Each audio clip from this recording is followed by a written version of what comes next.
Shut up and sit down. I am a radical libertarian. And we don't want the government to do a damn thing. The current state of politics is unsustainable, politically, economically. You deserve better. It is about supporting, platforming, and assisting the people who are out here actually doing the fight. You just take an issue that's important to you and do something. There you go. You are part of that declaration against tyranny. Because no one brings tear gas to a gunfight. This conversation gives me a little more hope for the future. The one, the only. Fight for liberty. This is the cherry on top. This is FSM.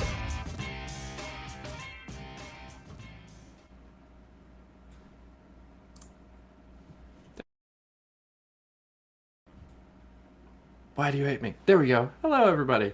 Welcome to the show. We are doing it to the 200th episode of the Fight for Liberty show tonight, and I am super excited to celebrate this momentum occasion with one of my best friends and like the greatest guest we ever have on this show, which is why we keep bringing him back. But before we get into all of that, as always, we are going to touch on just two quick sponsors here. First and foremost, as we always do, we've got Blood of Tyrants.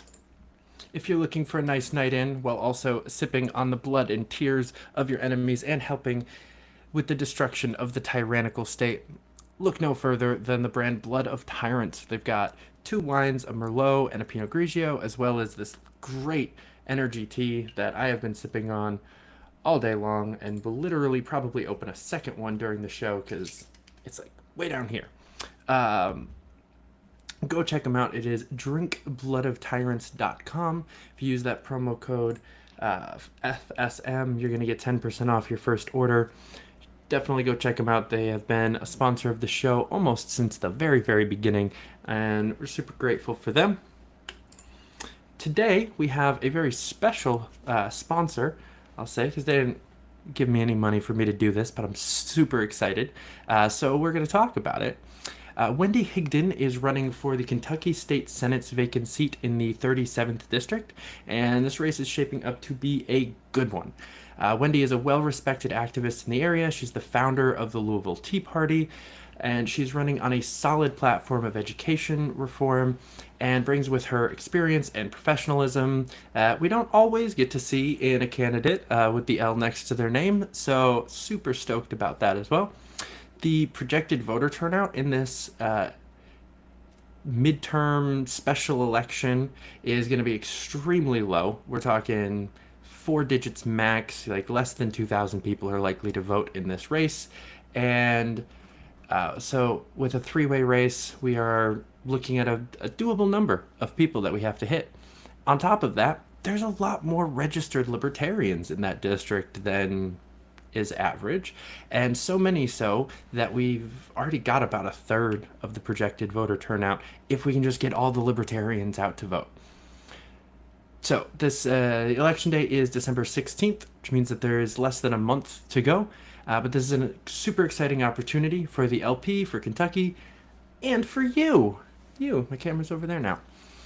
This is your chance to get involved and donate to a campaign that you know will use the funds well in a data-driven outreach and actually have a shot at doing something with it. They are raising money to send out mailers to the almost 400 registered libertarians in the district, followed by targeted outreach to Republicans, Independents, and Dems, and to get yard signs all up around the district in supporters' houses and strategic, street corners. And we cannot do that without your help. So go to wendy4ky.com, it's down there, /donate, and pitch in today. Whoever donates the most money while we are live, so for the next, you've got about hour and 15 minutes or so, whoever donates the most is going to get a free FSM or Fight for Liberty t-shirt. I'll reach out and ask you which one you want afterwards. I'm really excited about this race. It's a way to target the duopoly in an election that they're not really expecting to have much of a fight. It's a way to get the Kentucky LP feet running already for next year and get some experience for the campaign team. Some of them have never run a campaign before, but it's run by like one of our greatest guys ever. Ken Molman is the campaign manager. So great team with some new blood. It's a great opportunity. Wendy4ky.com. Go check out all of her stuff and then donate to it. and get a free t-shirt. But without further ado, on to our guest, who really doesn't need an introduction, especially on our show, but we're going to give him one anyway. He is the 2020 Vice-Presidential Bronze Medalist. He is the founder and tyrant at You Are the Power, former hatchery manager, and my dad, the one and only Spike Cohen. Welcome back to the show, good sir. David Fite, you old biscuit-eating bulldog. How you doing? I am doing great. How are you, good sir? Well, I'll tell you, I'm doing a whole heck of a lot better than my Uncle Hector. Hey, do you know my Uncle Hector, right? I do know. Well, I'll tell you, my friend, he's had a rough one. Okay, I mean, when I say he's had a rough one, this man's had a rough one. Okay, I'll tell you what he's going through. Since you asked, Uncle Hector he's really had a tough time. You know, he's an older man. He's in the twilight of his years. He's looking back. He's got a lot of regrets. He's talking to his friends. He goes to the mall. The mall's not even there anymore. That's a regret. He goes to all the things he could have bought at the mall when they had the Hot Topic. There's no more Hot Topic. There's no more mall, so he can't even go there. That's one regret. He goes down the street, and there's the old ice rink, and that's not there anymore. That's another regret. He said, "Why would I go to an ice rink in Florida?" But the thing is, why wouldn't you do that? How else are you going to go ice skating in Florida? So he's there, he's in the parking lot, he looks at where it used to be, and he goes, no ice is going to develop there naturally on its own. I made a mistake. So that's the second mistake. He goes down the street, he goes and he goes to the school that he went to. He never took school seriously, and that school's been shut down a long time ago because of the asbestos and the lead paint, and that's a regret. He thinks, why didn't this school was built in the 80s, long after we knew about asbestos and lead paint, and they're exposing these kids knowingly to known neurotoxins that are going to cause them to have all sorts of issues later on in life. That's a regret. It's more of a regret on behalf of others, but it's still a regret. So he leaves there. He thinks, I don't know what I'm going to do. So he goes to the bar, as many people with regrets go to, unfortunately. He's at the bar, and he sees his old friend, Willie Stantham. Okay, and he says, it's Willie Stantham, you old such and so. And then Willie says, oh, is that Uncle Hector?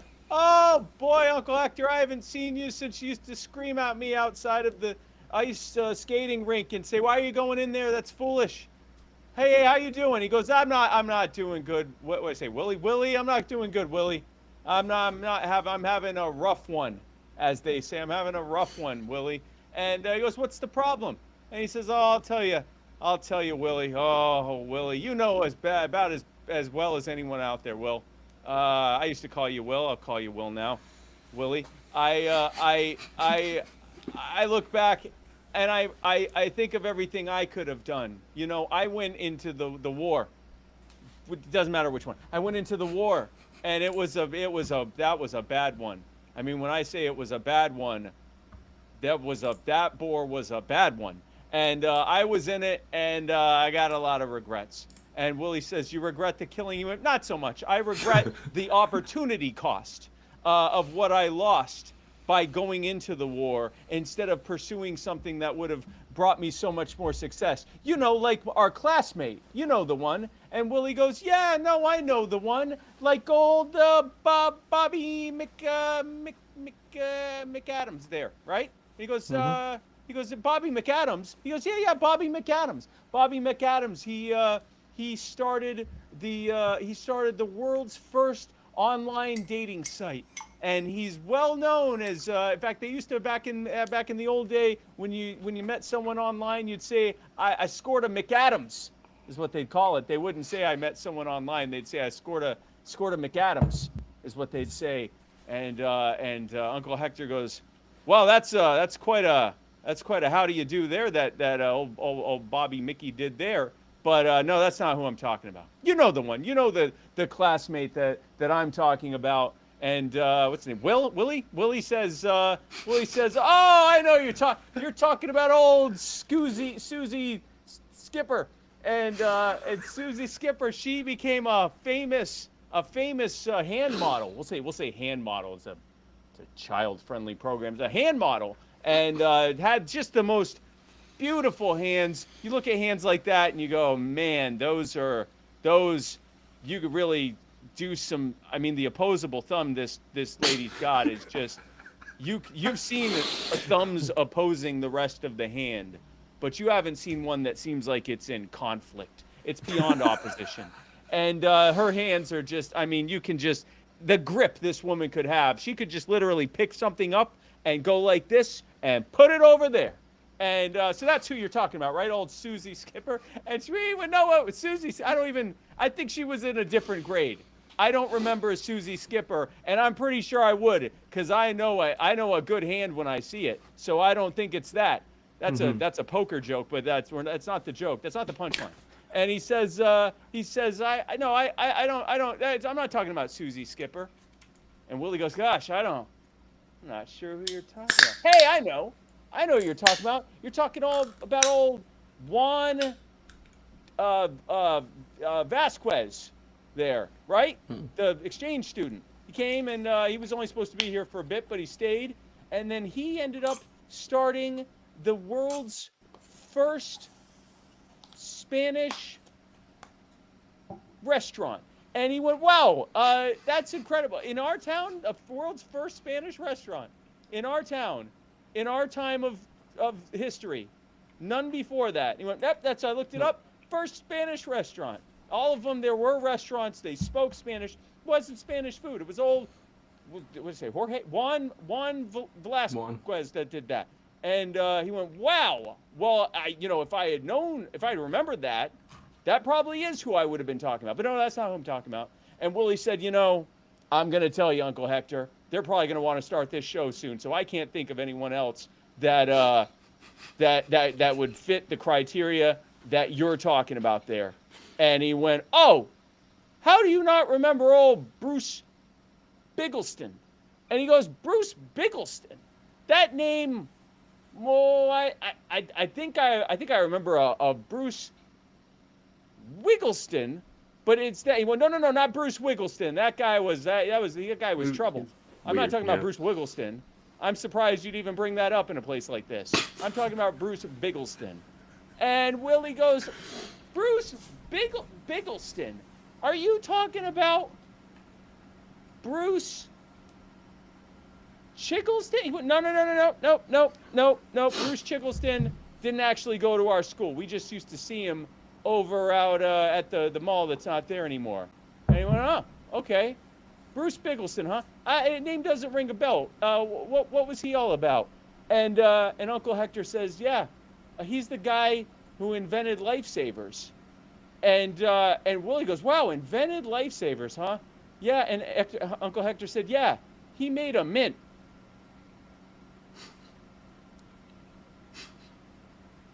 So how are you doing? I'm doing great.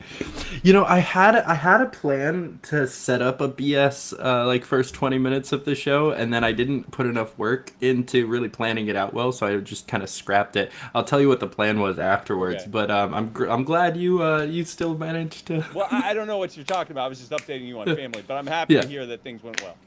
Yeah.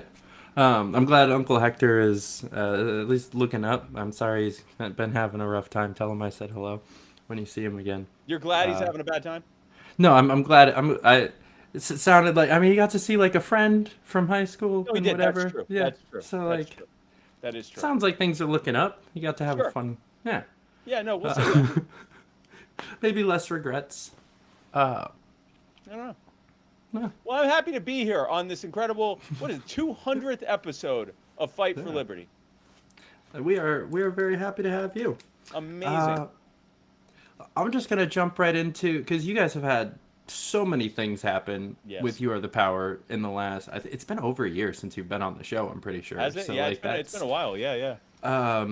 So tell me about some of the causes that you guys have been doing, some of the wins. Give us all a little update. Oh my gosh. So yeah, I mean, if it's been over a year, we have quite a few updates. So for pretty much since the end of 2023, You Are the Power has had a 100% success rate. Let me take a step back for those who are sitting here going, okay, great, this guy just wasted my time for 15 minutes. What does he actually do? I don't know what You Are the Power means, but I hope this isn't another setup for what he just did. It's not. That's over now. At You Are the Power, we help people, we protect people from out of control, abusive local government officials and bad government policy. Usually both. They usually tend to work together there. And we harness our social media reach and the large and growing network of people across the world at this point that we've been developing over the past 3.5 years. And we basically direct them. We find out about these people who are having their lives ruined. We find out the specific officials that are doing it to them. And we basically sick the public on those specific officials in a very easy to accomplish way, where with just a few clicks of a button, they're able to send out a bunch of emails to everyone involved and basically say, hey, back off and do the right thing. Now, if I heard someone say that, I'd go, I mean, yeah, that sounds great, but how successful is it? Again, we've had a 100% success rate. And as impressive of a metric as that is, what that actually looks like is, for example, in Cortland, New York, they recently tried to pass a bill that would have forced disabled people to buy licenses to operate their wheelchairs. We killed that within like 48 hours. No, I know that's insane, but we killed that within like 48 hours.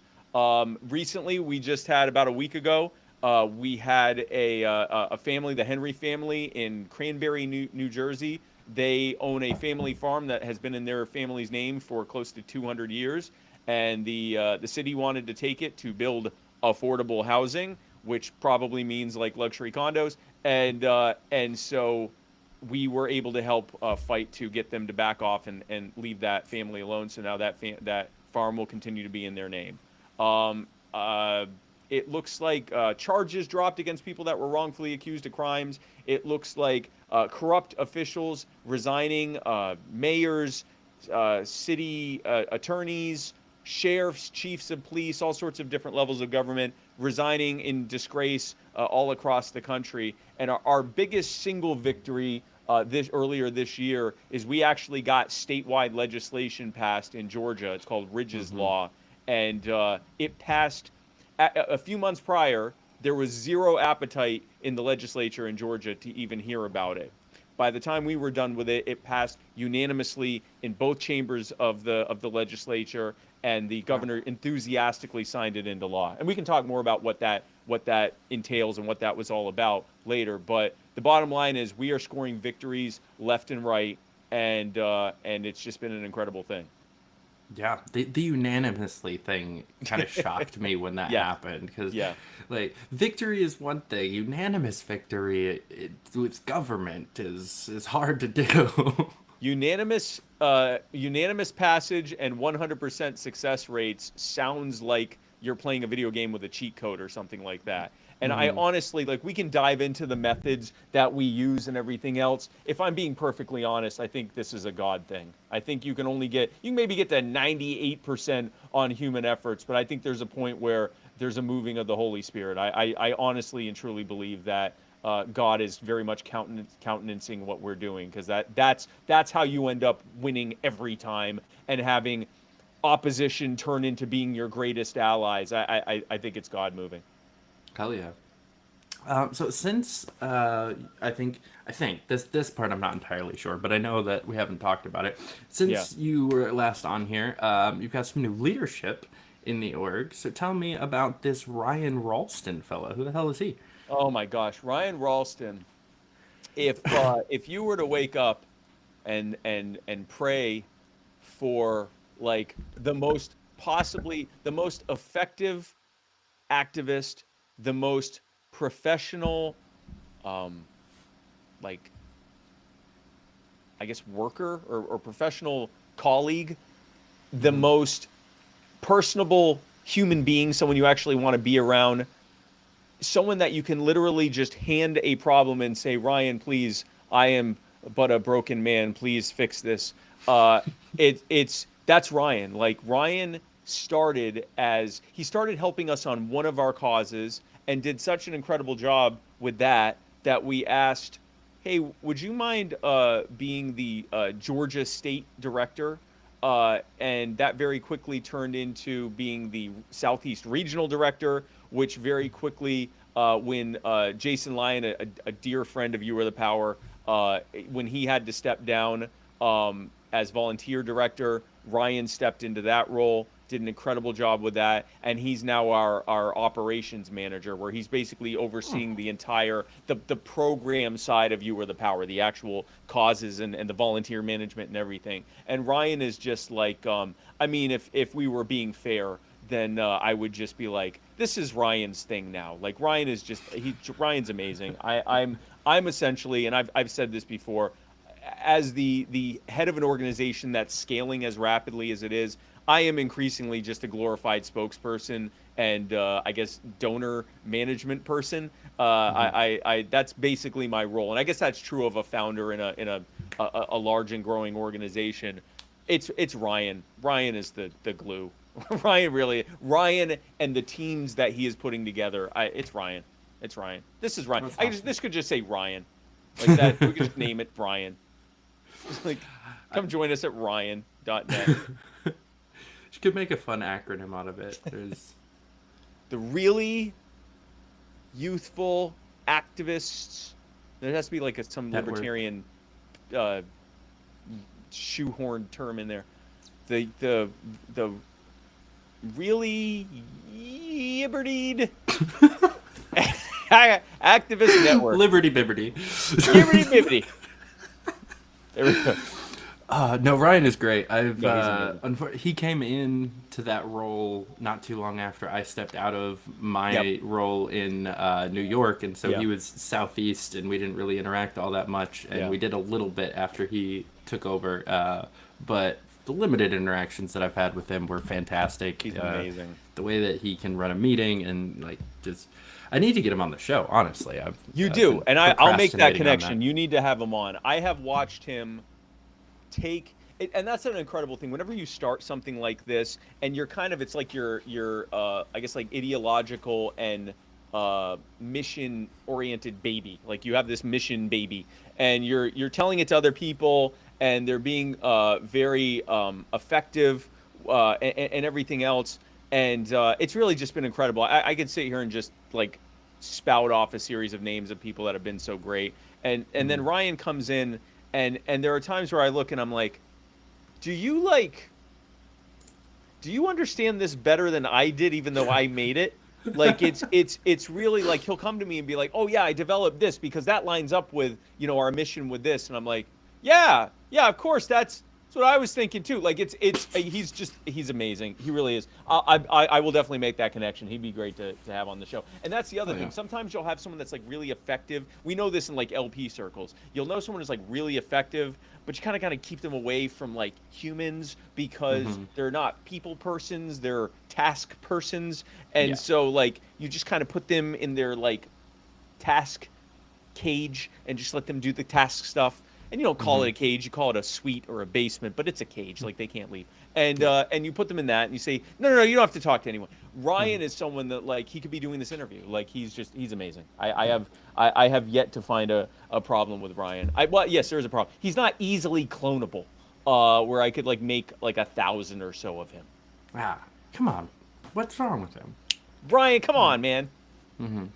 Yeah, and then you have Brian who stays in the cage. we keep Brian in the cage. So Ryan is someone. He has a cage, but it's got a beautiful like what's it called, a porthole, because you can have Ryan around people, but he needs some like he needs just a little bit of like, if you just have him out there, he's like, I'm not okay, and you're like, okay, let's just put you in a nice place for yourself, but you can pop out and talk to whoever you need to. No, Brian is another one that it's like.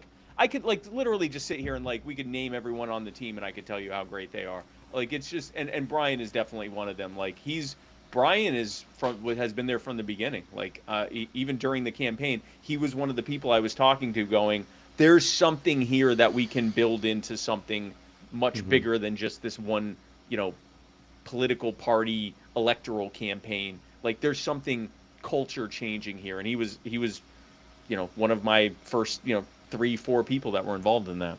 Yeah. I love You are the power. Obviously, we've talked about this plenty, but Yeah. it's been really great having it as just a tool on my tool belt as far as like messaging to people and talking to people about like politics and activism, where for the first 5-6 years that I was active in the LP, or politics in general, it was politics. It's all about the campaigns, the candidates, all of that. And you have a massive hurdle to jump when you're talking about partisan electorate politics, where as soon as you say, hey, my buddy's running for office, like Larry Sharp, I had to have gotten him, not patting myself on the back, probably at least 75-100 votes in 2018 out of like my friends and family. Like I covered the fucking state as much as I could. But every single person I talk to, the first thing that you get is, well, what's his stance on X? Like, here's my most important issue. Where does he stand on that? And most of the time, you know, you can give the good libertarian answer and still kind of win them over. Sometimes not, depending on what their most important. If their most important thing is doubling Social Security payouts and SNAP benefits, then you're not gonna. Larry's not your guy. No, Larry's not gonna find a way to message that right.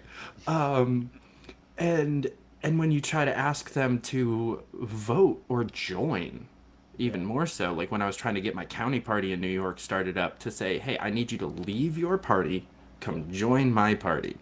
That's a big ask. Even if they are full-blooded libertarians, but they, you know, are active in the Republican Party, or even just kind of feel attached to it like a sports team. You're actively asking, even if you're asking, hey, don't root for that NFL team, come root for this NCAA team with me. It's, even if they're not like directly competing at that moment, it's still, you're swapping out the jerseys and the hats, and it's a big ask. You Are the Power has none of those hurdles. Well, and the biggest reason we have none of those hurdles is because we don't engage in that. We're not a political party. We don't, support or oppose any political party, any campaign, any candidate, any of that. We don't engage in electoral politics. And that's both for legal reasons. You know, we're a 501c3. But it's also, honestly, even if we were allowed to do that, I think we've been more effective not doing that. You know, it is a refreshing place to come to. You Are the Power, you know, social media and our activism and our groups and our you know, volunteer group. These are people across the political spectrum. They're typically more liberty oriented, but not always. Like, especially in our family reunification project, which is just oriented towards, and we can talk more about that, but like oriented towards wrongfully accused parents who are being accused of abuse, essentially because that's how states get their funding, is just accusing as many people of abuse as possible. That is ideologically all over the place. Like, we have, you know, really hardcore right-wing Republicans. We have really hardcore left-wing progressives. We have people, you know, all in the middle, and a lot of libertarians and a lot of, you know, non-voting anarchists and people that aren't even really sure where they stand politically. But they all will look at this and go, yeah, you know what? I'll say it. It's not good to take children from innocent parents. Like this, we take positions that are simultaneously really not controversial. Everyone agrees on this, but at the same time, it's also something that no one's been able to get any real movement on. And the reason I don't think they've been getting movement on that is the same reason why I think often libertarians will stumble in presenting our ideas to people. We tend to start principle, then we go to, by the way, I'm David Fite, and this is Spike Cohen. I just noticed that. But we start with principle, and then from there, we talk about how our principle informs policy. And then from there, we talk about how policy affects people. Well, we've already lost people at principle. Most people either will never really engage in a principle in any real way in their life, or they're just, like, they have principles, but they're not fully, like, unpacked. And what's gonna matter much more to them than principle or policy is people. The reason that demagogues like your Bernie Sanders, your Trump, your AOC, your, you know, insert political, you know, populist politician, the reason they're so effective is the thing that makes us so angry actually connects with most people, which is that they pretend to care about people. and they focus on talking about people. And we show up and try to have a conversation about principles and policy and how they're lying to you. And if you look at the policy, it's not going to work because X, Y, Z. And when people fight against us and say silly stuff like the government would never do that, or, well, maybe that party would do it, but this party won't, or, oh, well, who cares what you say? You guys never win. Or, oh, you have no way of knowing if that's going to happen, even though we've accurately predicted every single thing, just about every single thing that happens. Right. What they're really saying is, I don't understand what you're saying, but you don't seem to care much about me or anyone else, and this person does. And that's kind of what they're saying. I mean, it's not always that simple, but that's at least a big part of it. Like, I'm not getting what you're saying, but I'm pretty sure you care more about these like abstract ideas that I don't really understand than you do about people. And this person never talks about principles. They just tell me how they're going to help me. And unfortunately, 80% of the time they're right about the libertarian candidate not caring about people. I'll tell you, some of it is yes, some of it is they actually don't care about people, but I actually don't think it's that. I think what's happened is, as a coping mechanism for the fact that we're right and then we lose, and a way to cope with that is to be like, yeah, I lose because all these people are morons. And so what happens is, while you're simultaneously trying to better things for everyone, the thing that allows you to keep plowing forward knowing you're almost certain to lose is to just really resent everyone and be like, yeah, these people are idiots. If they had any intelligence at all, they'd see through this stuff. And I can appreciate that attitude, but the problem is it primes them perfectly to fall into the trap that the populists have set for us, which is to say those people don't care about you. And then we show up and go, yeah, we don't care about you. We play the role, and then people are like, oh, okay, so you are my enemy. And whatever internet points we scored getting the better side of the argument or whatever, it doesn't matter. We made an enemy. And they're going to vote based on us being their enemy. They're going to disassociate from things that sound like liberty because of that. So what we do at You Are the Power is we flip all that around. We don't water down the message. What we do is we flip around how we talk about things. We start with the people. We start with the person who's going to have to pay for a license to use their wheelchair. We start with the family that's losing their farm. We start with the family that has been accused of abusing their children, even though it's documented that their children have medical issues that are causing their injuries, and there's no evidence of abuse, and their children are being taken from them, and they're being arrested and facing decades in prison and never seeing their children again. We focus on that. And then before we get to the policy reasons behind that, much less the principle behind why the policies happen in the first place, before we ever get to that policy, we go, here's the people doing it to him. The social worker's name is XYZ. The family court judge's name is ABC. And oh, hey, if you go to this page, you press a couple clicks here and there, and it will automatically send out already pre-filled out emails to everyone involved. You just put your name down at the bottom. You can change the wording if you want, add some of your own wording, or you can just put your name at the bottom and press send. It'll take you less time than it just took me to explain what to do. And then you come back here and you share our content and tell other people about it. And so now what have I done? I've said, we care about people. Now, that's not the message we got, because that's not how we think. We're not normal. Like, we are our parents, like the amount of Tylenol they took, it was almost like just to have fun. And it's like, I mean, enough with okay, you have been non-steroidally anti-inflamed, okay? Can we just stop with the Tylenol, please? But anyway, but because of that, I just like to say You Are the Power takes no position on the safety or effectiveness of Tylenol or lack thereof. That was a joke, okay? That was a joke. But because we're wired that way, when we hear all the stuff I just said, we're thinking about I guess that would be a good way to present. What other people hear is, oh, wow, they care about people. They're talking about people. They're talking about how much it affected them. They sort of subconsciously, like lizard brain level. They don't even have to consciously think it. It's like, oh, they care. They care about people. And then we say things like families like you, which now means we care about you too. And then we say, here's how you can help, and here are all the families we've helped before. So now what they're hearing is, oh, so this is a winning effort. Like, I can be behind a winning effort. Because unlike us not normally wired people, most people want to be behind something that doesn't feel hopeless. They don't want to be right and lose valiantly. They'd like to try to win occasionally, right? And so we're giving them an opportunity to do that with essentially very little buy-in, 30, 40 seconds of their time, maybe a couple minutes, right? And so we're giving them this opportunity, and what are they doing now? They're happily consuming our content because we're showing that we care, and we're giving them an opportunity to show that they care too. We have not talked about policy yet. We have not talked about principle yet. We're just getting them on board. And then as we're doing it, we can start explaining the policies at the state level that allow these terrible things to happen, at the city and state and federal level that allow these terrible things to happen. And then we push for changes to make it where those things aren't happening anymore. Reforms and repealments and all of that stuff to make those things not happen anymore, or at least to greatly reduce their incidence of happening. Then as we're doing that, we're talking about the principle behind why that doesn't work. We call it the principle of human respect, but it basically boils down to the non-aggression principle. It's just applied to, when we are respected as human beings, we live better lives. When we're not respected as human beings and bad things are done to us, we live worse lives. Everyone agrees with that. It's a very underlying principle that distills libertarianism down, and we can easily and organically include it in the wording of what we're doing.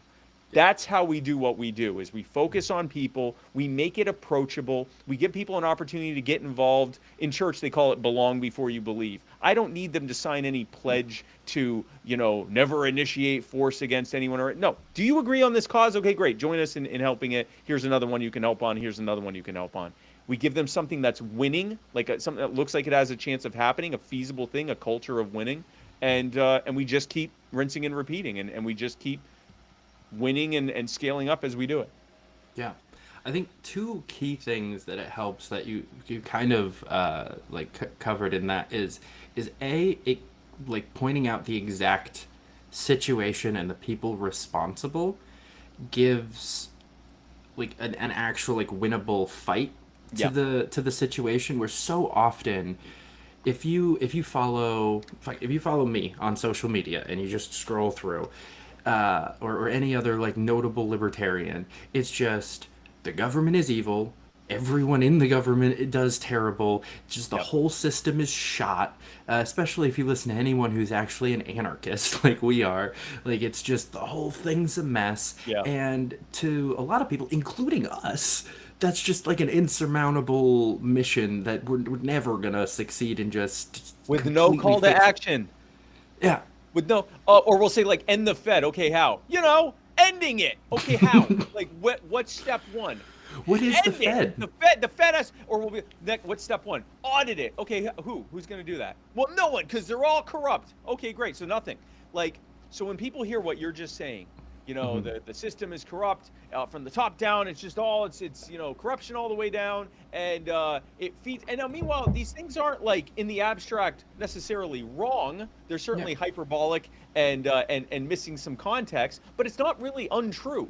But when it's presented that way, without connecting it to people that are actually being harmed by this, and giving people a feasible way of getting involved and welcoming them where they are to be a part of it, what happens is people hear that and they either go, yeah, that's not true, or it's not nearly that bad, or they agree with it and go, well, there's nothing I can do about that. Like you said, it's insurmountable.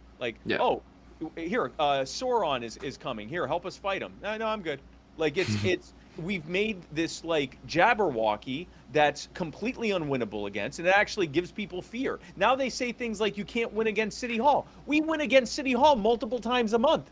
That's not true, but people fall into, and it's interesting. There are times where it feels like politicians and bureaucrats and cronies and enforcers are trying to make you angry and feel like they'll do anything they want to you. That's true. They are doing that, because if they can do that effectively, they lead you to think, there's nothing I can do about this. I just got to keep my head low. If they get, if I get in front of them, I just got to do whatever they say to do and go about my business. And that's just not true. It's observably not true. We're not threatening people. We're not starting revolutions. We're not rioting. We're sending fairly nicely worded emails and having a genuine desire for them to not just back off and do the right thing. Although we're happy to take that if that's what they're willing to do, and if they have to resign, then that's their choice.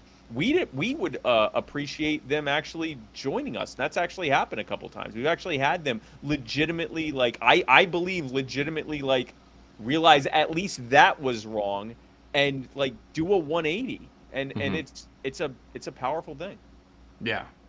And then on top of that, we get the actionable examples of that like policy and principle that we normally talk about. If you're doing it in the reverse, the like wrong way, kind of that we ordered that we just said, being a member of You Are the Power and being actively involved in following the cases and the causes and everything has given me so much ammo for that middle section. When you tell somebody that government sucks and is evil and is tearing families apart for no reason, just for the enrichment of their own selves, most people are like, what? No, that can't be happening. And it's like, well, here's 28 fucking examples from one state alone.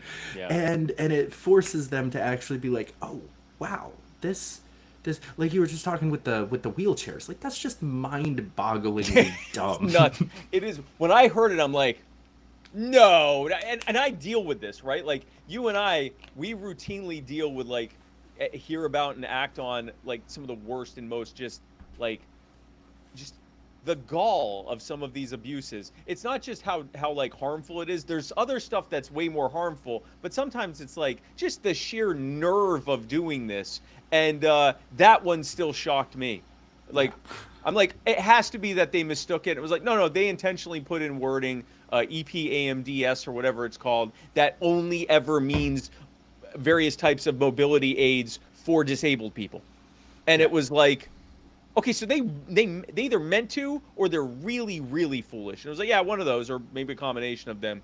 And I think it might have been foolishness because they initially, some of them, well, I think some of them were bad and some of them were dumb, because some of them just didn't say anything and then backed off. Some of them immediately reached out to people and went, no, it's not for that. This is for electric scooters. It has nothing to do with wheelchairs. We wouldn't do that to, and then they kind of like all backed off. And I think it's because they read it for the first time and were like, oh, wow. But to your point, when you give people examples of something and then give them a way to do something about it, you kind of give them, there's a few things that happen there, but the big ones are you're giving them a kind of a de-escalation, because sometimes people just don't want to be wrong, right? Like you don't want to be like, yeah, see, I proved you wrong. Very few people are like, yes, I was wrong. You win this section of the internet. Good day, sir. Like that's not real. We imagine that and get all excited as we're typing that they're actually going to do that, but that doesn't happen, right? It's very, very rare. But if you say, yeah, you're wrong, but here's how, thankfully, we're doing something about it. Why don't you join us? It gives them a chance to just like skip that like humbling part or that you were wrong scolding part and just like be the good guy and be like, oh, wow, yeah, I sent out that email. Oh, awesome. Okay, you should join You Are the Power because we do this stuff all day long. Oh, really? You Are the Power? Okay, I'll do that. And so it creates that de-escalating from like an argument to like, no, actually that is happening, but thankfully, obviously that you're against this kind of thing. So here, you can join us in doing it. The other thing that it does is I'm all about lowering and recalibrating people's cognitive defenses, because if you can't get around someone's cognitive defense, you could be telling them the pure, unvarnished truth directly from the lips of the font of truth itself, and they're gonna deny it because they're so like their hackles are up, their cognitive defenses are up, their heart is hardened to anything that you're gonna say. And if there are ways to kind of get around that, it's better. Again, not watering it down, but just how is this person going to actually listen to what I'm saying? And when you give them something so disarming that they look and they're seeing this family just pouring out their hearts saying, we've lost everything, we're trying to get our kids back. They wouldn't even let my wife and I talk to each other, much less live together. They tore us apart. We, all of this stuff.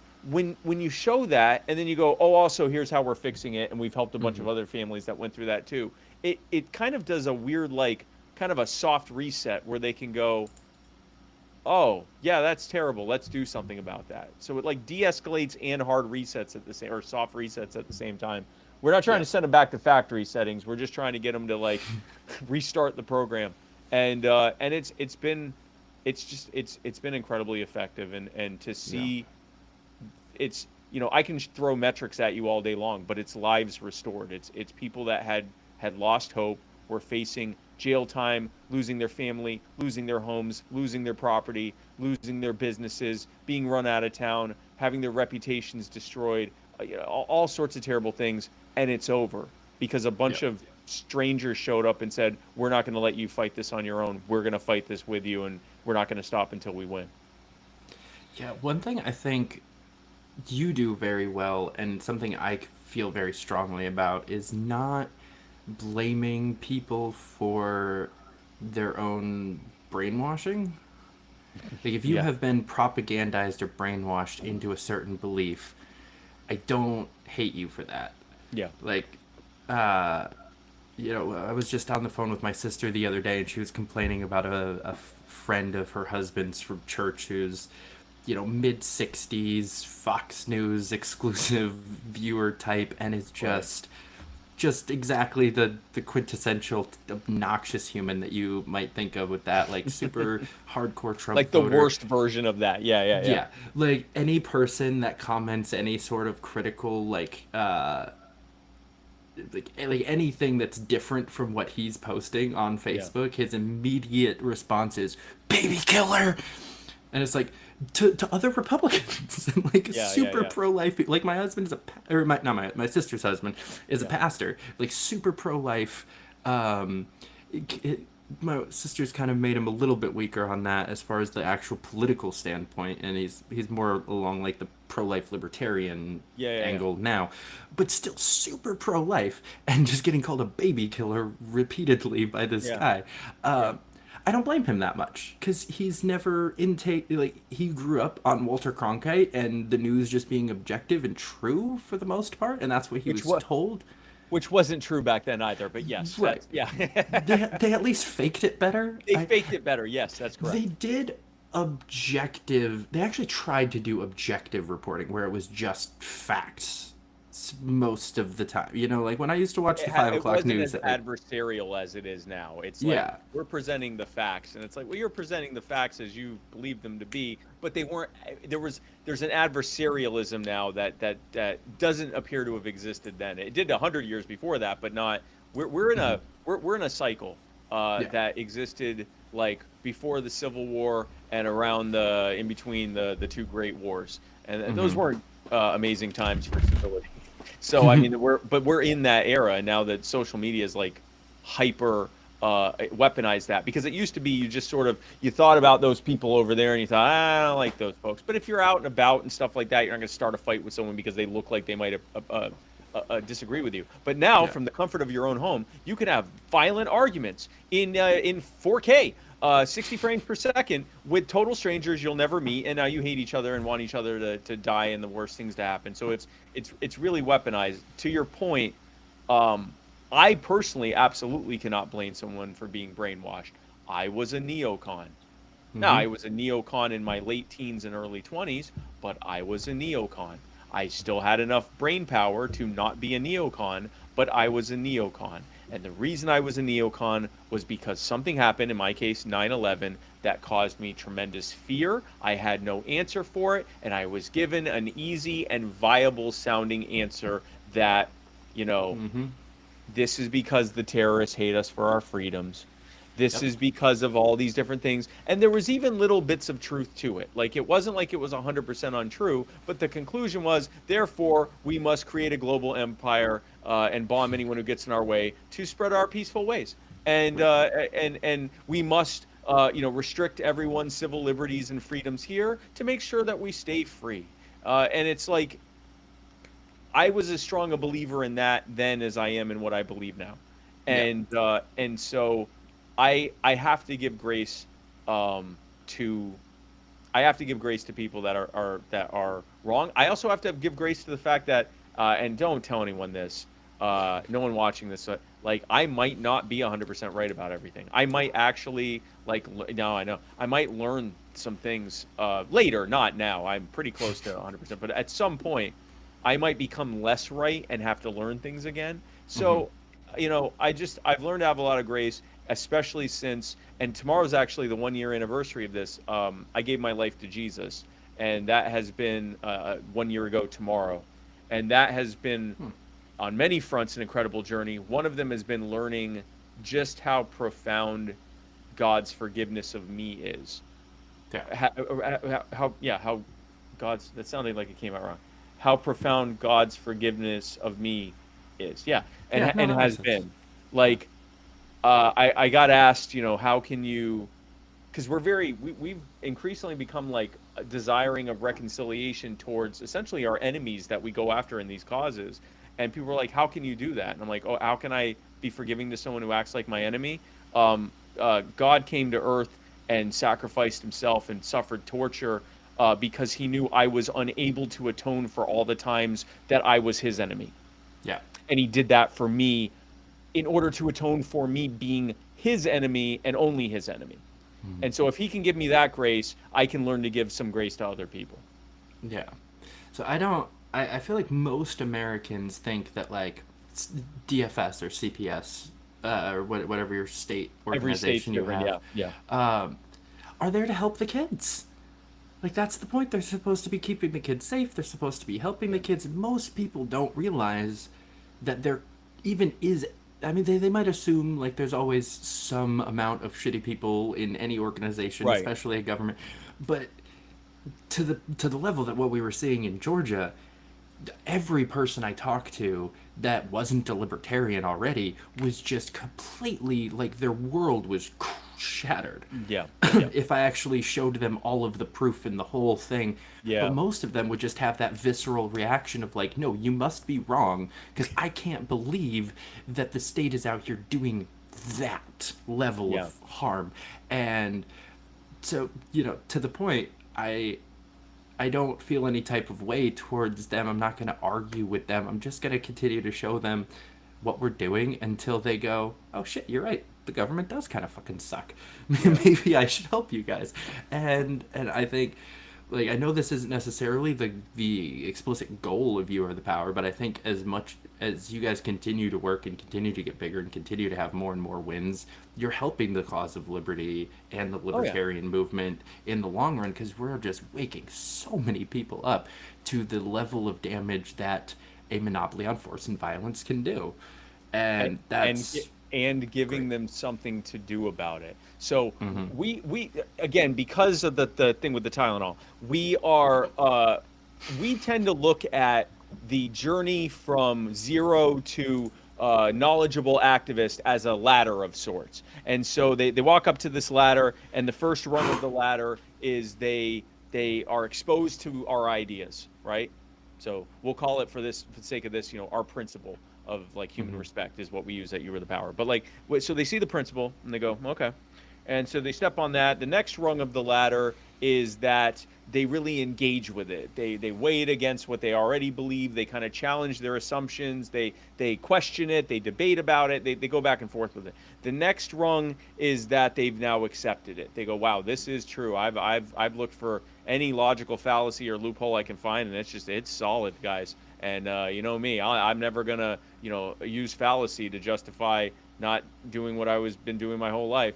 And so that's the next rung. And then the next rung is that they actually endorse it. So they actually start saying it in their own words. They don't just agree with it, they start saying it to others. And then the next is that they begin to actually act upon it. And then the next is they're sharing it with others. So it's like this, you as you work your way up in understanding, then you start acting.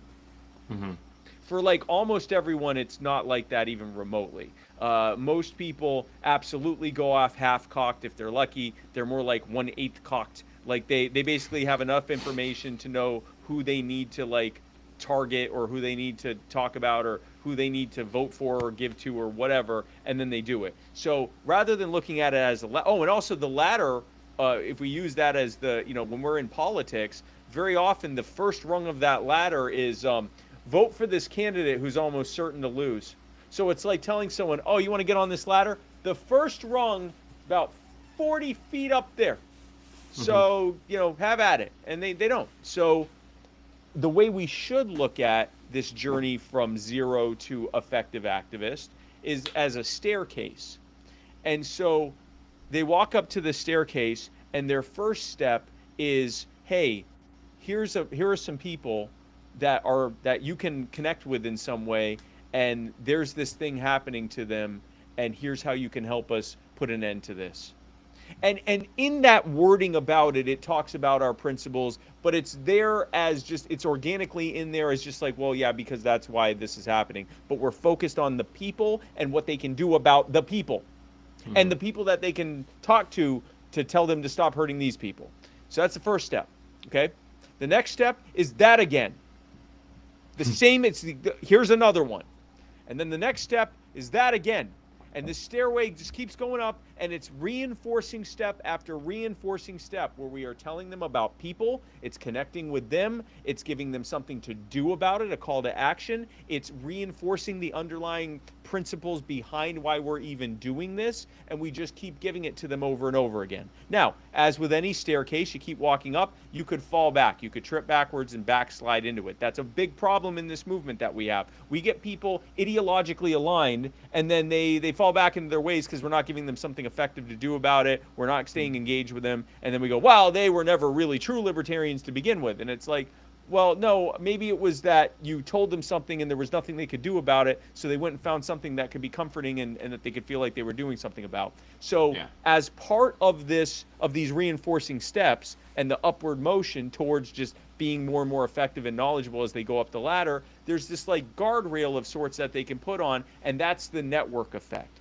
That's the being involved with a group of people who have, similar interests and similar concerns, and you kind of get camaraderie around the work that you're doing and these feasible wins that you're achieving, and that keeps you from wanting to fall back because this is part of your tribe now. This is your family now. You want to be a part of this. We see this at You Are the Power. These folks talk about each other like they're family now. Like they're going through the fight together, and they wouldn't fall back even if they stopped believing it because this is their family now. Yeah. That's the way to get people into effective activism. We bristle against that because we're like, wait a second, you're telling people to get involved in something and they haven't fully, intellectually affirmed that they believe in every aspect of it and have discarded any previous belief they have? Yeah, no, absolutely, that's what I'm doing. Some of them will never do that. Some of them don't know how to do that. They don't actually have the intellectual capacity to go through that rigor, that rigorous process to do that. They just want to do what they feel like is right. Let them. They're probably living happier lives than we are. Oh, they're much happier. They're so much happier because they're not sitting there they're not sitting there. Who are the saddest people are philosophers and engineers and stuff, and it's because our and I don't consider myself a philosopher or an engineer, but I'm a very cerebral person, and I'm just always in my thoughts. And one of the things I'm learning in my faith that's really been helpful is you know what, I don't have to actually figure this out inside my brain. I can actually just give this to God and say, I have faith in you, and I'm gonna just do what I know I can do and give the rest to you, and believe that you've let me, you've seen me through this far, and you're not gonna let me down. You're not gonna abandon me now. Prior to that, I'm out here trying to figure everything out for myself, and I still fall into that sometimes. That's not a happy place to be. And so we shouldn't try to encourage people to be neurotic like us. We should instead, or like me anyway, what instead we should do is be hey, here's things that we can work on together. And it's just been wildly effective. Yeah, something I've had so many arguments over the years with people where I'm just, does it make a difference on election day if the votes that you get come from people who fully agree with you or not? Or does it just matter how many votes you get? How much money you raise? How many emails you send to the city council? It does not matter. Yeah. For the causes that you're espousing, whether or not any of those voters agree. So many people will talk shit about Gary Johnson that, most of the people that voted for him aren't actually real libertarians. It's sure. That's Oh, that's no. probably true. Oh well. And that's a legitimate criticism from the standpoint of like, how do we grow the party, right? Mhm. Now I'm wearing a "You Are the Power" shirt, but I'm now I'm not Spike Cohen. You were the power head. I'm now Spike Cohen, Libertarian Party partisan. In all of this, I'm not speaking on behalf of I'm speaking as me, and now I'm talking about the party. Just want to make that clear. You Are the Power is not endorsing or opposing any party. Gary Johnson got votes. Mhm. There are arguments that, like for example, Harry Brown, who didn't get nearly as many votes, but got way more people to join the party, was in the longer term more effective than Gary and Bill were. What I would say is that these are both good things, and maybe we should look for a candidate who has an ability to try to do a good bit of both. But regardless, I think there is. I think there's. I don't know. I don't know. I have no idea. And I wish people would stop asking. I don't know. I like the model that, I'm not even 100% sure how to replicate this model in a political party, but there's got to be a way. I'll give an example of like my church. So I go to a Lutheran church, and it is a very liturgical, very traditional, and very doctrinally conservative church. They are the Lutheran Church Missouri Synod. They wouldn't like this comparison, but they're like the hardcore political nerds of Christianity. Like they're the ones that are like doctrinal, ideological soundness is like the most important thing. And they're not the only ones like that, but they're definitely about that. Mm-hmm. And yet, you can literally just walk into that church. You know, the whole belong before you believe thing. Like they literally come on in, be a part of it, come worship with us. If you like the cut of our jib, keep coming. We have cookouts, and we have bake sales, and we do good. Yesterday evening we did a thing at another church where we were feeding folks in the area that in need. It's called Hope's Kitchen. If you live in the Myrtle Beach area, come out to Hope's Kitchen every Tuesday. But anyway, so like we do these things and we invite people to come and join us. And if they go, I don't know if I believe, we're like, okay, yeah, stay, please stay. Keep, we can talk about that. We're not gonna like avoid that conversation, but like we also don't want you to have to like affirm anything before you're just with us. And we hope you grow in this faith. And the reality is, if they're still sticking around us, they're going to grow into faith, because why are they sticking around us? They would have left already.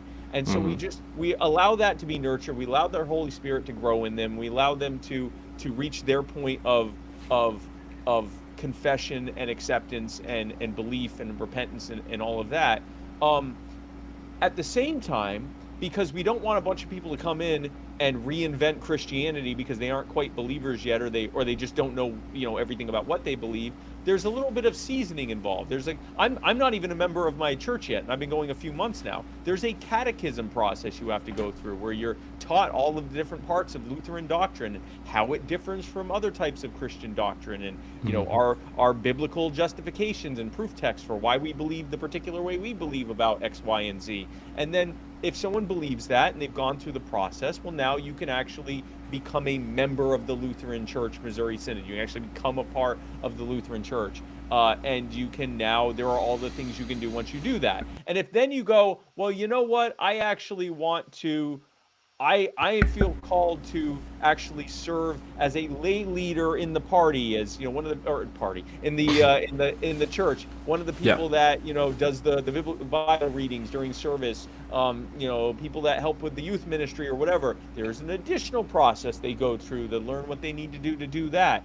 And if they say, you know what, I'm actually called, I think I'm called to the cloth, I would like to actually be a pastor of my own church, or an assistant pastor at an existing church, or whatever. They have to go to seminary. So there are different stages of like, they don't just go, perfect, you're the guy. Like they don't do that, but they let you come in the door.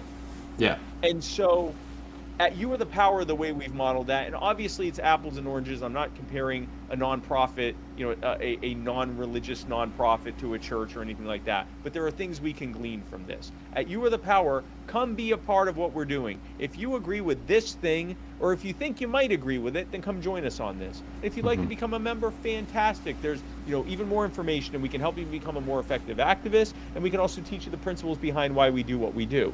If you are really on board with our beliefs and are being effective and eager to be involved, now you can work your way up our volunteer organizational leadership.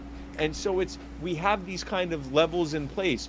There's got to be a way that something similar can be done in the party to invite people to come wherever they are, welcoming them where they are, even telling people okay, you're not ready to vote Libertarian because you think the Republican's better than the Democrat or vice versa. Okay, great. Join us anyway. Vote however you want, but help us grow this party into something that one day you won't have to choose between electability and your principles. There's so many ways we can get them, but maybe there needs to be something in place, I don't want to call it catechism, but like an onboarding process that says, okay, but if you want to be a voting member, there are things you need to know and affirm, and then you can be a voting member. And if you want to be in a part of party leadership, then there are things, additional things. And if you want to be a candidate, you have to do this, and so on and so forth, which allows people to come in and just be involved right off the bat, but also protects the for lack of a better word, the doctrine and ideology behind it. I'm not going to claim to have a perfect way of doing that, but I think it's a necessary thing. We have to go and grow and scale. We also have to protect the reason why we're doing this in the first place. Yeah, I was gonna make a joke earlier when you were talking about the ladder to stair analogy. That the first rung of the ladder in the LP isn't hearing about it; it's becoming county chair. Because you just get thrown into. So I think that's a big part of the problem that we do kind of just throw people into leadership way too quickly. But also we don't have those things that make people want to just show up and keep showing up. We don't do a Tuesday night feeding the homeless thing. I mean, some LPs do. LP Indiana did their Super Saturday thing for years. That was really awesome. I don't know if they still do it. I haven't checked up on that, but SCLP last weekend at the SCLP convention here in Myrtle Beach, we collected food for a food bank and then delivered it. We actually delivered it to my church because it turned out they didn't realize all the food banks in Myrtle Beach are closed on Sunday. And I looked and I'm like, well, my church is still open. I'd gone to the first service and I'm like, they're still open for second service. So let's just take it there. And so we did. But they collected. I don't know the exact tally, but it was hundreds of dollars in food and things like that for a food bank. And those are things you can do to just show you care. And we didn't go to the church and go, now vote Libertarian. It was just, hey, we'd like to help. And I think there's so much we can do on that front, just getting people to just be a part of what we're about. And it can be as easy, especially at the county level, as such and such county LP, what are you guys about? Well, we get together once a week. We have a lot of fun at such and such, or we alternate between this place and this place. We really have a lot of fun, and we just want to be able to live our own lives. And we think the government butts in a lot, way too much. And we can talk about it. There's a lot more up to that, and I'd hate to bore you with that. Come out and hang out with us, and we'll talk more about it. That's the most inviting thing. And the longer I like to say that the more someone is in your orbit, the more you can affect them with your gravity. And I think if you have someone and they're around a bunch of libertarians and they feel welcome and they feel like this is a thing they're growing into, then the fact that the truth is on our side is just going to make it that much easier for them to adopt our ideas. But they need to have that relational aspect, and that's something that a lot of neuro-libertarian people don't get, because we are married. We care and think far more about ideas than people, and it's not wrong. It's just unusual for most people. Most people think way more about people than they do about ideas. Yeah. One of the best recruiting methods that I ever used was when I was in New York City, still active in the Manhattan and Brooklyn parties. I would just, whenever anyone would start complaining to me about anything that had anything to do with the government, I'd just be like, hey, next Tuesday there's going to be 15 people drinking in a bar together that will be a captive audience to listen to you rant about this thing. You want to complain about how terrible this parking ticket is that you got? I have 10 friends ready to listen to you. Yeah, they will cheer. They will cheer you. Yeah, that's funny. No, that's perfect. So you alluded to this a little bit already, and I've talked about it. I'll throw this comment up too, because Terry said happy, maybe. Is it going to go? Happy anniversary. So you said, thank you. Tomorrow is the anniversary of you, giving your life to Christ, and I wanted to ask you a little bit about kind of that journey and what made you to kind of make that decision, especially as publicly as you did, and kind of just go full steam. Yeah.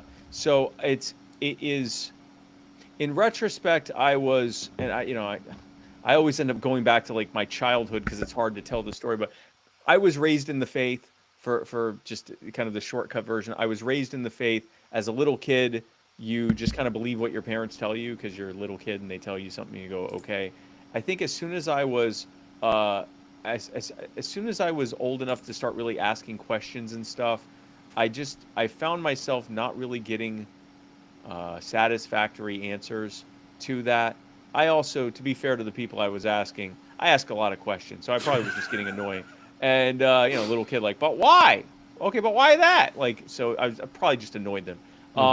But so even coming into like pre-teens, I just really thought, like, I don't know that I believe this, at least the way that it was presented. And so I kind of got into that kind of 90s edgy teen atheist nonsense.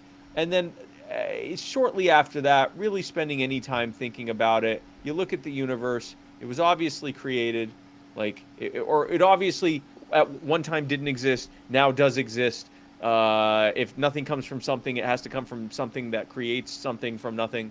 And if it has a beginning and an end, then it has to have been created by something that doesn't have an end. Or maybe that thing was created by something. At some point, something has to be created by something that doesn't have a beginning, or else it's turtles all the way down. At some point, you have to have something that has no beginning, has no end, and has the tremendous power to create things. So based on just that, what the Bible calls, or what a lot of Christians call the universe basically screaming that it's created, and that there's a God, or a God, a creator. I guess I consider myself like an agnostic deist. Like there was obviously something that was eternal and extremely powerful, if not all powerful, and extremely knowledgeable, if not all knowledgeable, and extremely, extremely amazing to be able to do this. But does that mean it was the God of the Bible? Does that mean that it was, does that mean that this God continues to care, is even remotely involved? Maybe it just, made this universe and let it do its thing, whatever, almost like the simulation God type thing. But like, what exactly was that nature? But I felt increasingly drawn to it. And I remember sometime in 22 or 23, I had this kind of epiphany. I was like walking to a store, I think. And I had this epiphany that, being diagnosed with MS back in 2016 after years of obviously having MS, had that not happened, I would have continued being in a career that I hated and feeling like I had to stay in it because it paid well. I would have continued not taking my health seriously. I would have continued neglecting my responsibility to the marriage. Like, I just kind of always putting the marriage on the back burner because of my job or my business. I would have just kept doing really stupid things, and I would have one day woken up and sincerely regretted it long after there was anything I could do about it. And MS kind of forced me to take a hard look at my entire life, completely restructure it, and ultimately lead to all the things that I'm doing now. None of this would have happened without MS. And I thought, wow, so MS was a real blessing there. Like unironically was a real blessing. And I thought, okay, so unless this is like the biggest series of coincidences ever, which I don't think it is, this very clearly has a roadmap that was not mine. This was not my choice. Then that means that my MS, that means that this was done by a being that was capable of giving me MS, that knew how that would play out over, a series of events, like how that timeline would play out in my favor, and cared enough about me for that to actually happen. And I thought, well, that sounds a lot like the kind of God that's in a Bible of some kind. Like, that sounds like a caring God who is very much involved and is very much like concerned with how our lives go. And it's not for nothing that it was getting MS that made me think, hey, maybe there is a God. Like, that's usually not, maybe not. I don't know. It wasn't what I thought when I first thought I had MS. I wasn't going, oh, wow, God does exist. Thanks, God. But over time, I made that realization. And that really just led me into that. And I'm trying to give the shorter version, but just a series of different things kept happening that kept pointing me to, this is real, pursue this. And I finally reached a point where I wanted to believe. I still had a lot of doubts. And then thanks to a bunch of, edgy posters on Twitter or X or whatever it was called at the time, I was exposed to the prayer in Mark 9, Lord, I believe, help my unbelief. I discovered that God wasn't waiting for me to 100% believe in him with zero trace of doubt whatsoever. He was just waiting for me to step out in faith and give that doubt and disbelief to him and just move forward in faith and learn what he wanted for me. And that's what I did a year ago tomorrow. And the journey has been nothing short of incredible since then. That's awesome. I try to focus on like there's two kind of styles of show that I usually do, where I'm either interviewing somebody that's actively making the world a freer place, or somebody that's actively making their lives a freer and more liberated life. And I feel like we get to kind of do both with this interview, because obviously you are the powers of one. Yeah. And I'm curious, would you say that giving your life to Christ has helped you live a freer or more liberated life? I think that giving my life to Christ has helped me to understand what my purpose is here and what my priorities are here. And so I'm not trying to avoid your question. I just want to frame it in prior to this, the way I would have looked at freedom is, how we talk about freedom. The freedom to do whatever you want, provided you're not harming anyone else. Or like the most, like if you do like an egoism thing, just basically the freedom to do whatever you want. Then if it harms someone else, so be it, but so that was my idea of freedom. And when I look at freedom now, as a believer of law and gospel, as a believer now of someone who believes that all of us, that we were created by a loving God who wishes for us to be in perpetual and eternal communion with him, but because of our own failures, starting with the very first people he created and going all the way to us, we are simply incapable of meeting that standard. We're incapable on our own merits to actually please him fully and be able to deserve that. And so because of that, because by our own merits and actions, we deserve punishment for it and are hopeless to be able to atone for that, he gave himself for us so that we could live in that atonement and live in that freedom from the duly deserved punishment that we're being spared because of that. That's the freedom to me now, is that's how I look at freedom now. And I would have heard this a couple years ago and been like, that's not freedom. But you have to believe in everything that I said up until that to say, no, this is the real freedom. When I would do things that ultimately I knew I know now, were not only not great for me, but also was a sin against God and was not glorifying God, but doing the opposite, I wasn't engaging in freedom. I was being a slave to my own flesh. I was being a slave to the expectations of the world. I'm sure at times I was just straight up being a slave to the devil and his minions, or some combination of those three things. But I wasn't being free in any real way. I was enslaved by my need to do this thing, to fulfill, to scratch this itch, basically. And that's not freedom.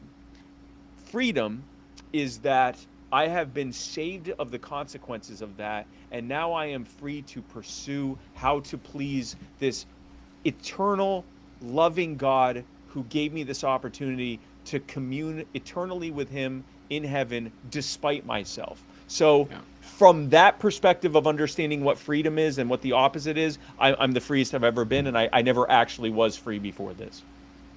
I'm happy for you. I feel like a lot of people have the idea of freedom, like you're saying, where it's like the freedom of unemployment.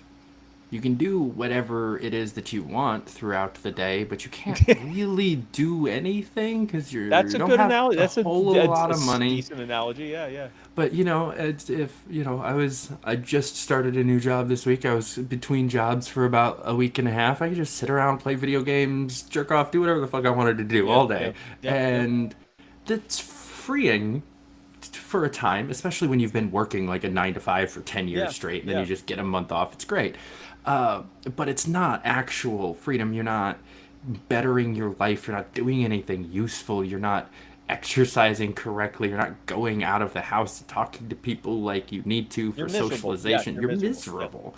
And that's why I've had a few people on this topic where if you look at it from that kind of a lens, they've ruined their life. They had like some kind of cushy job or whatever, and then left it to be an entrepreneur and take on 70-hour weeks and this whole crazy thing.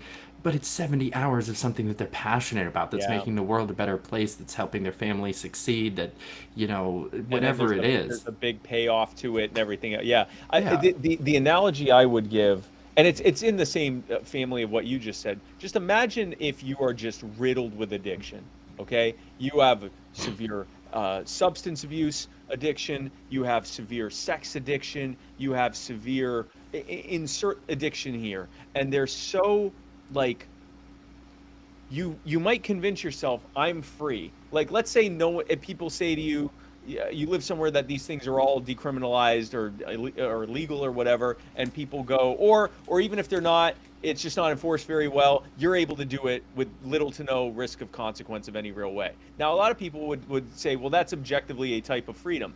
But to that person who may even be trying to rationalize it as, I'm free to do all these things, they're enslaved to all of those things. They might get a brief period of just relief from whatever is constantly gnawing at them to have to, like I said, scratch that itch. But they're miserable, and they're suffering the consequences of it. I don't know if you get into all the negative externalities of various addictions, but those are there too, and you're miserable. And there's a part of you going, wow, what if I tried to not do this? And they can't, and they get further and further into it. Well, see, that's how sin is in general. Like, the way sin gets us is we go, wow, I'm free to do this thing. No one's going to tell me what I can do. I'm free. And then we do it, and it becomes a thing that we must do. It becomes a thing that becomes, at times, a part of our perception of our identity. Instead of feeling like my identity is that of someone created in the image of God, who was invited to be his son or his daughter, invited to be his child forever, and instead I'm doing this frivolous thing that's probably bad for me even in the short term, and is horrible for me eternally. And they fall away from the ultimate freedom, the ultimate happiness, the ultimate satisfaction, literally what we are designed to be for.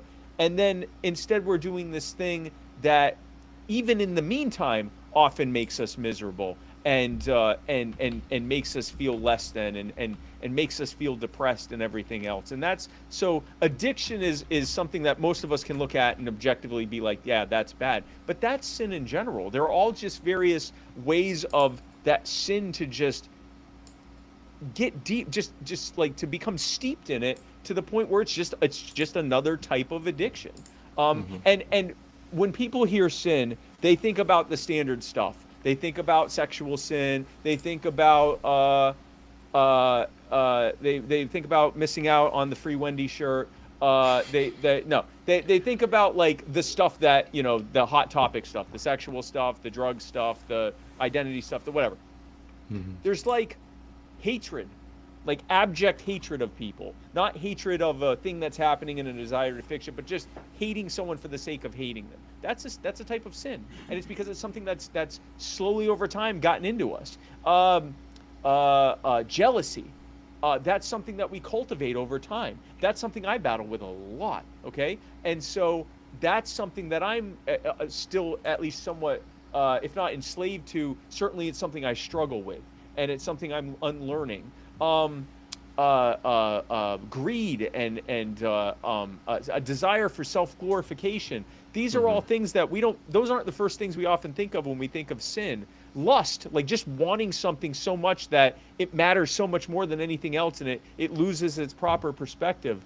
All of these things are a type of sin, and we convince ourselves, yeah, this is freedom. I'm free to do these things. Are you, or must you do those things because it's like almost become your personality? You're so steeped in it. So no, my freedom now is in actually working towards and having the ability to work towards increasingly removing that from my life.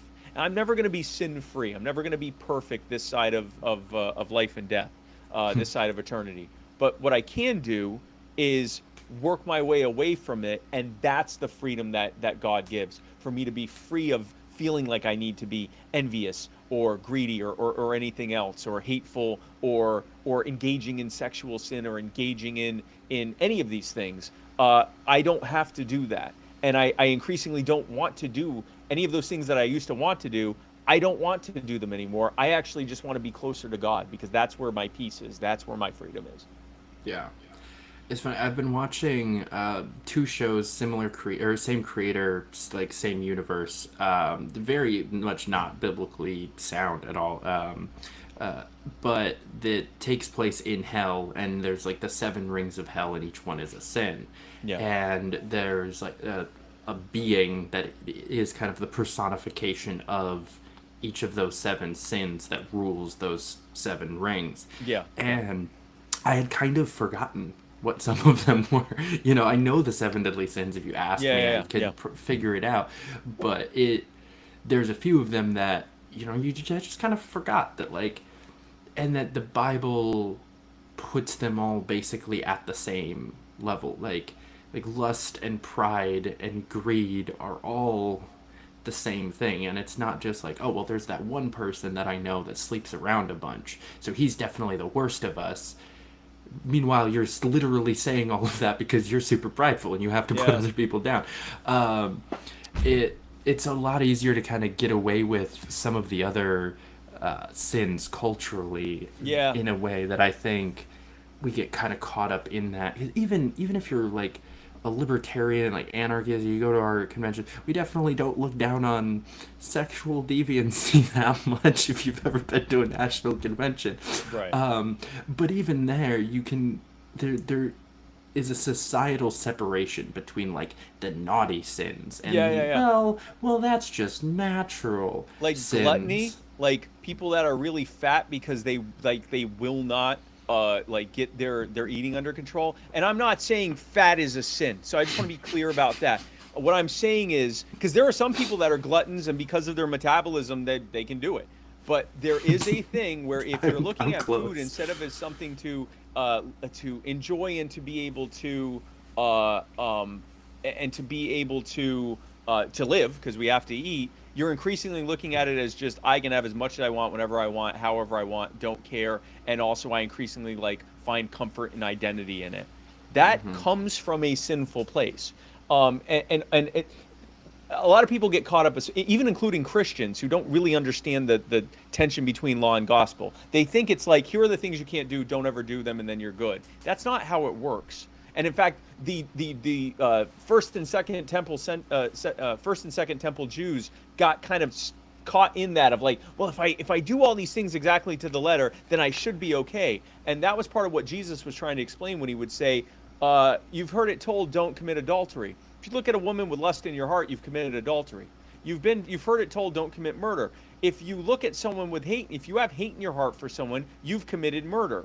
He wasn't saying there's nothing you can do about it, you're condemned. What he's saying is you can't get away from sin by trying to check all the boxes, because what you're really doing then is just being a massive hypocrite, because it's all still in there. You're just hiding it behind radical compliance, but it's all still in there because your heart is a sinful heart.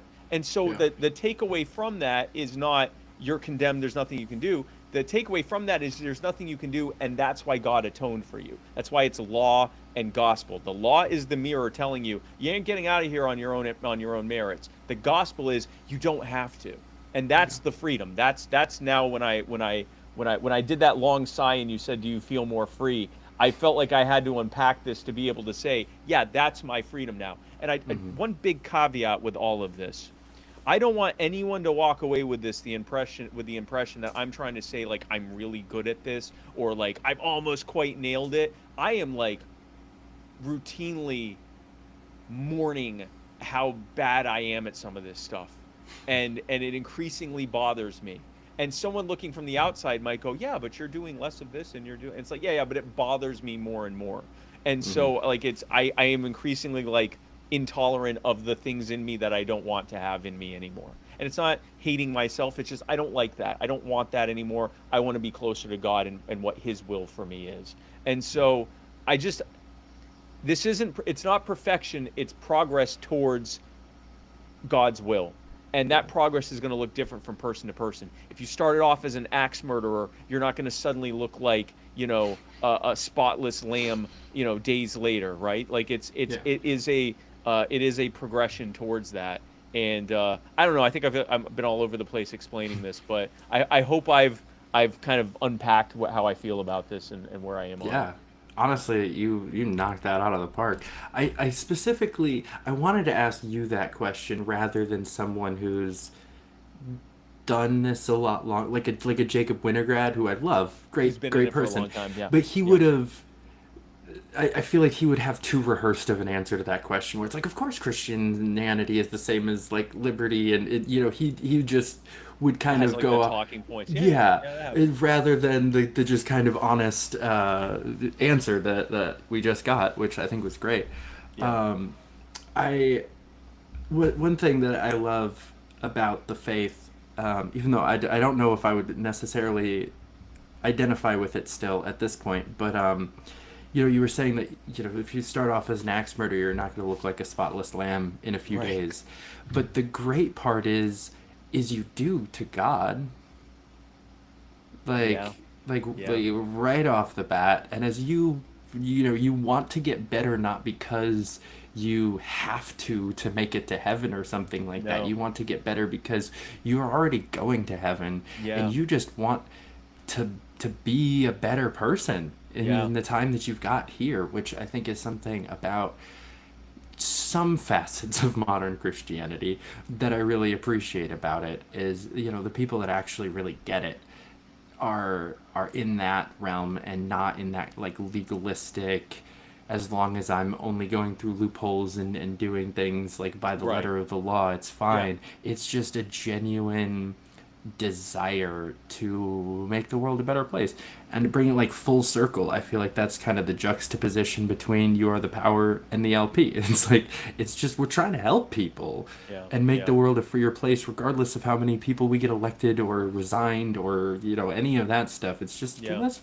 stop letting families get torn apart and people getting arrested for random bullshit and dogs getting tased, and it's just let's stop that. Charities being threatened with arrest for helping people because the city council just penned some deal with an NGO, and it doesn't look good spending tens of millions of taxpayer dollars on a homelessness eradication initiative if the locals are doing it for free and out of their own pocket and voluntarily funded at zero taxpayer dollars. That's the stuff that we do, and it is You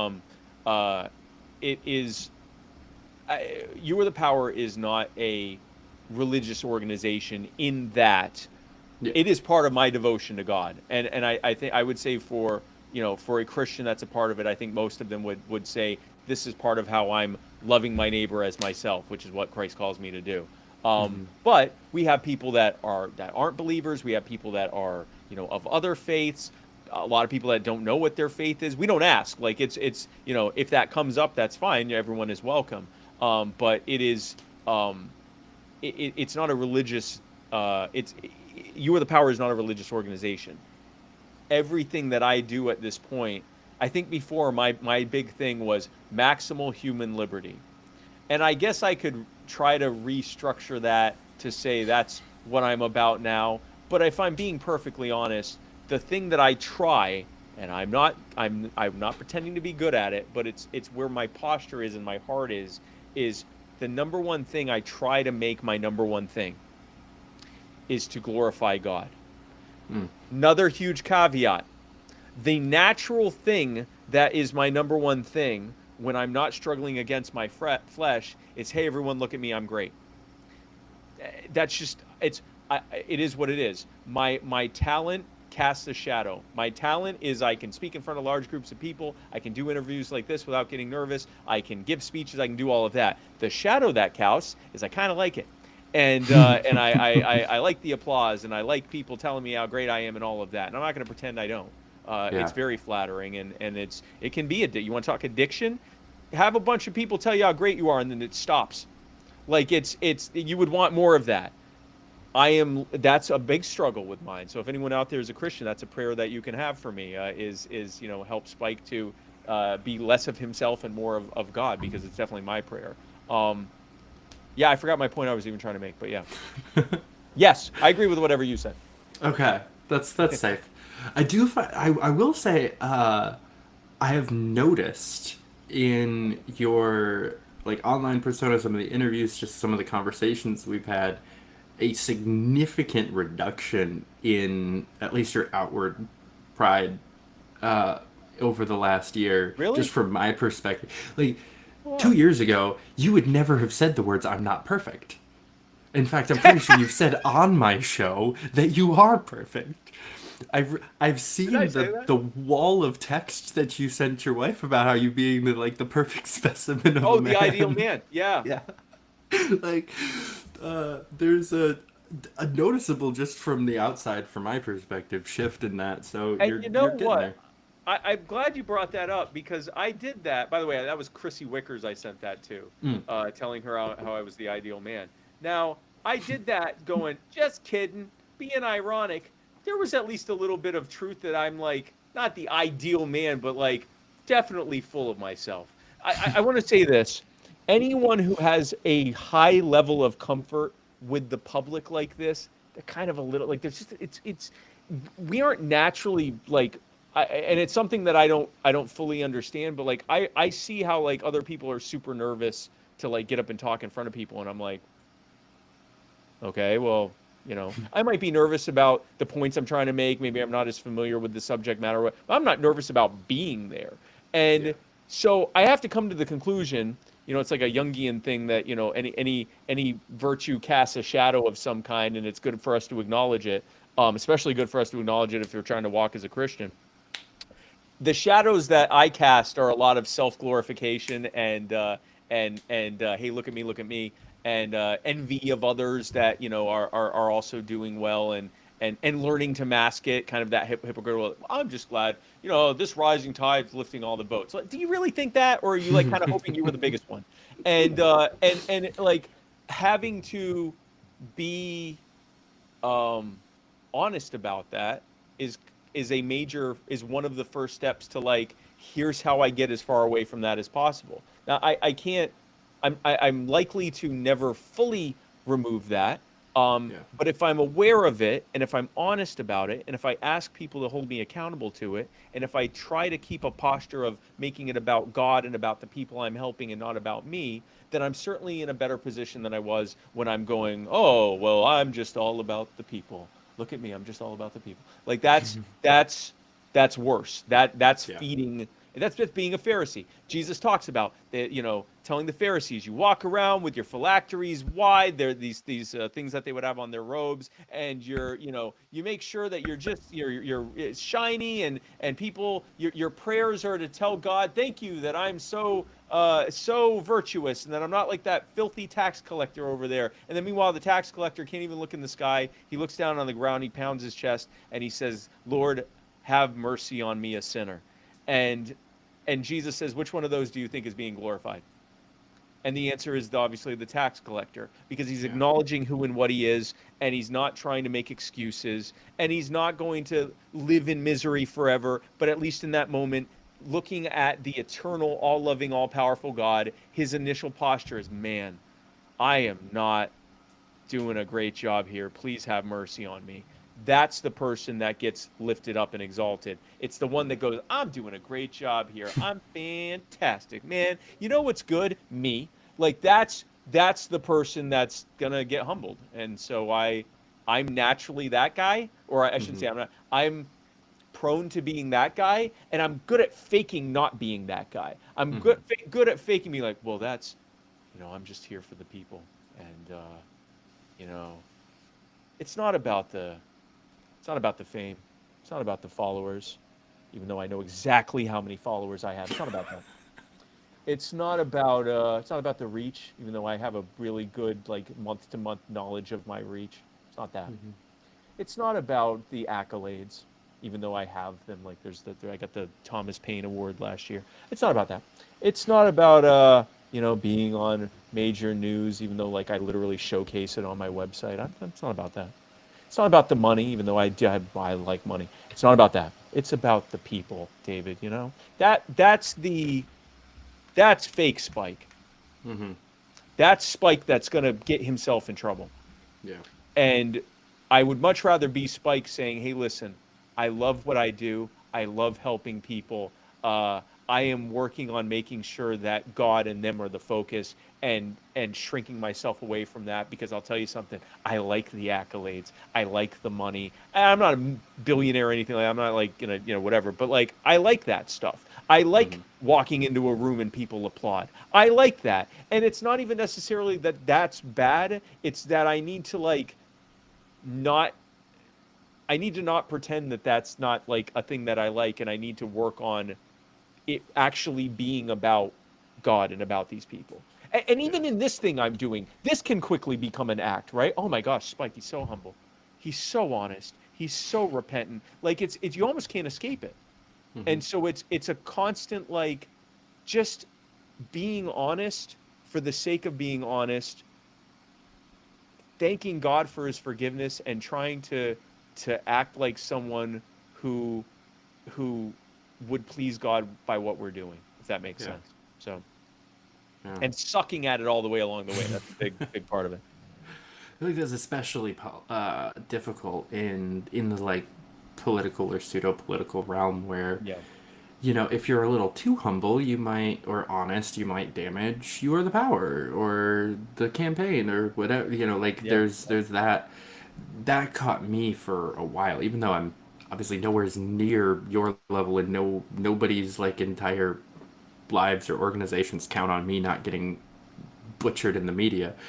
But especially when I first started being on Twitter and doing the show, and I was trying to make it as an influencer or whatever, it was well, I can't piss anybody off, so I have to just try to and that's how I ended up with the partisan divide within our party, being on both sides of it, because I was just well, I just have to stay friendly. Just all it's a weird type of audience capture, right? It's the audience capture of I want the audience to be all of everyone, and it's so I'm gonna just try to be something that doesn't offend anyone, but and trust me, I've struggled with that, so I'm not calling you out, I'm calling me out. And the thing is, you kind of can't. You literally can say the most well, you maybe could. You may be able to say, hey, I just had a nice drink of water. And maybe some person out there is microplastics, what's wrong with it, or something like that. But for the most part, people are the guy likes water, whatever. What did that do? Who was helped by that? Yeah. Who's going to engage with that and want to know more, right? So anything that's, and this is especially true in Christianity, we're told that when we tell the law and the gospel, even if we do it in the most loving and desiring for reconciliation and best possible way it could be said to that person, there are going to be people who hate you because you said it, and that comes with the territory. And so, man, if you were hoping to just be liked by everyone, don't pick this faith because it's and I'd say that's true of religion in general, but definitely not this faith, because this faith says stuff like, yeah, none of y'all are good and neither am I. We're all like deserving of some really terrible stuff, and we don't deserve. It is a completely undeserved forgiveness we're getting. Most people don't want to hear that. Certainly not in the West.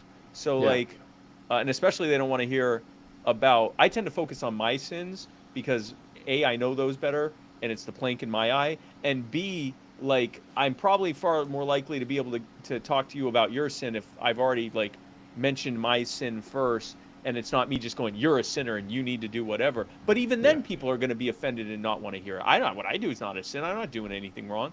And so yeah, it comes with the territory, but it's you count the cost, and it's actually we're taught that when that comes, when the people disagreeing with you or even persecuting you or saying bad things about you, or representing what you said in bad faith, when that comes, that's actually God. That's the honor of God saying that you're worthy to be the one who carries out that message and suffer for that. Like, it's actually building your treasures in heaven. It's just amazing. Yeah. Well, before we wrap up, as always, I'm going to give you a chance to tell people how to get involved with You Are the Power, how to follow you, find you, blow up your phone or your Twitter with random questions about politics or religion. Yeah, so I'm and I think you have it. I'm at David Fite. And no, I'm at on X. I'm at Real Spike Cohen. On everything else, if you just look for Spike Cohen, you'll find me. Same thing on X. You'll find me there. You Are the Power is at YATP official. So You Are the Power YATP official. On Instagram, on Facebook, on X, on YouTube, on I think Rumble, and on Threads. And also you can go to youarethepower.net. And like I said before, we are protecting and helping people who are having their lives upended by out of control government officials, putting an end to that harm, and then ensuring changes that make sure that never happens again. And if you'd like to be a part of that, we'd love for you to join us. Come to youarethepower.net and sign up today. Hell yeah. Guys, thanks so much for watching. And God loves you. He's calling you. Jesus loves you. Open your heart to him. I'm not telling you believe in something right now, because that's not like that. Someone told me that, I'd be like, I don't. Okay. Open your heart to it. Engage in it. If you're feeling, if you're hearing anything I'm saying, and there's any part of you, even if you're rolling your eyes and going, I wish you'd stop talking about God, whatever. But like, if there's anything that's like, maybe I should, lean into it. You can do a Bible study online. You can reach out to me and ask me questions. You can go to a local church. You can watch Christian content on YouTube and find out more about, what we believe. You can read the Bible yourself, and pray and say, if this is real, I'd like to believe more in it, and just lean into it and see where it gets you. Worst case scenario, nothing happened. Best case scenario, it changes your life and brings you eternal peace and happiness. And I pray that that's what it does for you. I'd love to be in heaven in eternity with you. So God bless y'all. I love you. And if you're looking for just something to watch, I can't recommend. I know I brought him up earlier. I can't recommend Jacob Winograd enough. At Biblical Anarchy on Twitter. He's got the whole was it Christian Liberty Institute? I think CLI. The Libertarian like Christian that. Institute. Yeah, they're great. Yeah. So plenty of good content out there. If you like this show because you're a libertarian, and then you want to find something else that'll bring you towards that, they do some good stuff. Definitely, if you haven't yet, go donate to Wendy Higdon, wendy4ky.com/donate. Again, largest donation from this show tonight will get a free t-shirt, either FSM or Fight for Liberty, whichever one you want. Go donate. It's a really exciting campaign.